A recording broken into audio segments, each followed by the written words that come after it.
جو تمہاری خاموشی سے تمہاری تکلیف کا اندازہ نہ کر سکے، اس کے سامنے زبان سے اظہار کرنا صرف لفظوں کو ضائع کرنا ہے۔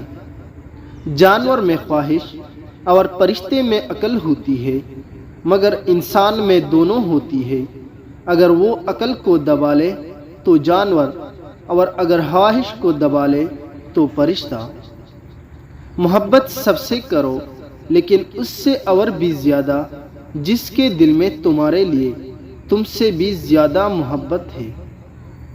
صبر کی دو صورتیں ہیں، جو ناپسند ہو اسے برداشت کرنا، اور جو پسند ہو اس کا انتظار کرنا۔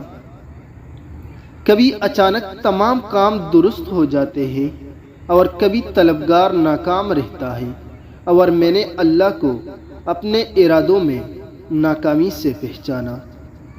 جب کسی شخص کا علم اس کی عقل سے زیادہ ہو جاتا ہے تو وہ علم اس کے لیے وبال بن جاتا ہے۔ جب عقل کامل ہو جائے تو کلام کم ہو جاتا ہے اور آدمی اکثر صحیح بات کرتا ہے۔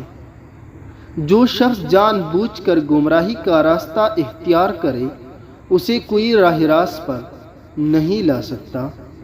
عورت کے جسم کے دو حصے جن کو چومنے سے عورت کی شہوت بڑھ جاتی ہے: ہونٹوں کو بوسہ دینا اور گردن کو چومنا۔